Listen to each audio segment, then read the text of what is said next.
X-Men Dark Phoenix est un film de super-héros américain et sort ce mercredi 5 juin 2019. 12e film de la franchise X-Men, ce film fait suite à X-Men Le Commencement de 2011 de Matthew Vaughn, X-Men Day of Future Past de 2014 et X-Men Apocalypse de 2016, tous deux de Bryan Singer. Le Phoenix est un personnage de Marvel créé par Stan Lee et Jack Kirby, et le film s'inspire notamment de l'arc narratif Le Phénix Noir de John Byrne, Chris Claremont et Dave Cockrum. Le film est réalisé par Simon Kinberg, scénariste de plusieurs films X-Men. Le scénario du film est écrit par Simon Kinberg, la musique du film est composée par Hans Zimmer, compositeur du Roi Lion, Gladiator, la saga Pirates des Caraïbes, la trilogie The Dark Knight, Inception et Interstellar. Au casting on retrouve James McAvoy dans le rôle de Charles Xavier, alias Professeur X, Michael Fassbender dans le rôle de Eric Lehnsherr, alias Magneto, Sophie Turner dans le rôle de Jean Grey, alias Le Phénix, Jessica Chastain dans le rôle de Lilandra Neramani, alias Smith, Jennifer Lawrence dans le rôle de Raven Darkholm, dans le rôle de Mystique, Ty Sheridan dans le rôle de Scott Summers, alias Cyclope.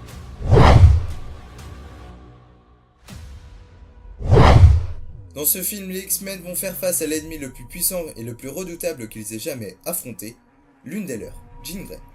10 ans après les événements liés à l'attaque d'Apocalypse, les X-Men sont devenus des héros nationaux. Le professeur Xavier se retrouve en couverture du magazine Time.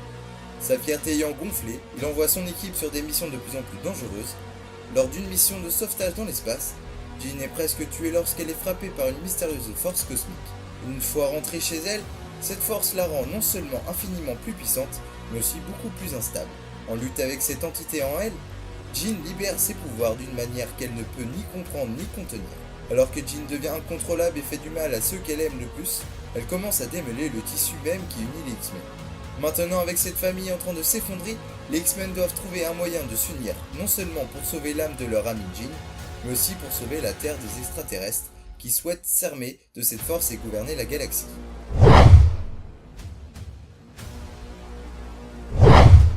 La saga X-Men développée par la Fox prend ici un point final, même si les mutants seront retrouvés dans de prochains films comme les nouveaux mutants prévus pour mars 2020, mais ce ne sera pas l'équipe principale qu'on retrouvera dans ce film.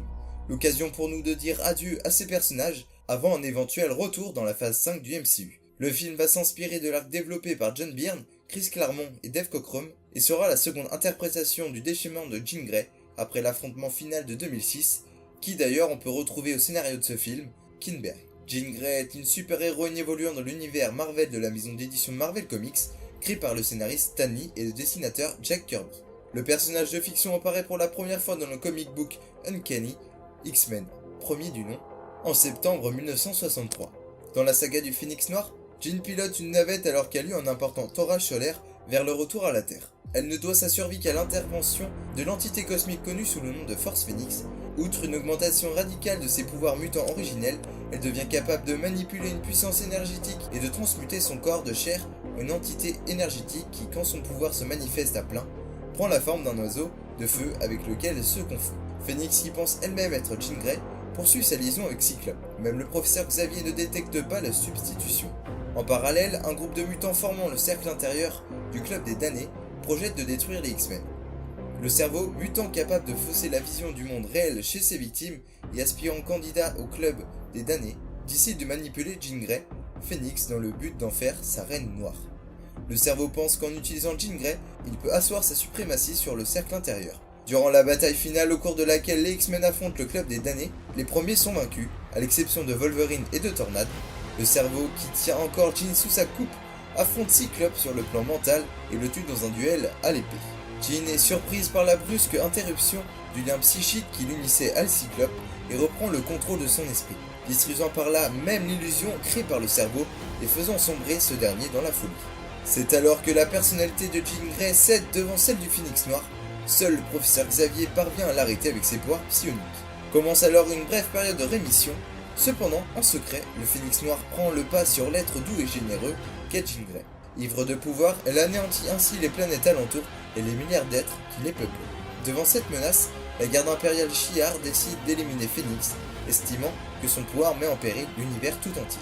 Profitant d'une reprise momentanée de conscience de Jean Grey, les Shi'ar capturent Phoenix et les X-Men afin de les juger. Les X-Men s'interposent, mais le tumulte du combat réveille de nouveau le côté sombre de Phoenix. Dans un dernier sursaut de conscience, elle choisit de se suicider, évitant ainsi de détruire les Shi'ar et ses amis X-Men. Jean Grey est une mutante très puissante, dotée de pouvoirs télépathiques et télékinésiques. Ce film flambe dès maintenant dans nos salles obscures. X-Men te craignent. Et ce qu'ils craignent, ils cherchent à le détruire. Irez-vous voir cette conclusion d'une saga qui aura duré 19 ans. Elle devrait être morte. Tu sais comment ils t'appellent les jeunes ici? Phénix. Bonjour, Jean. Qui es-tu? La vraie question est... Toi, qui es-tu? Quelque chose est en train de m'arriver. Quand je ne me contrôle plus, il arrive malheur. Mais ça fait du bien.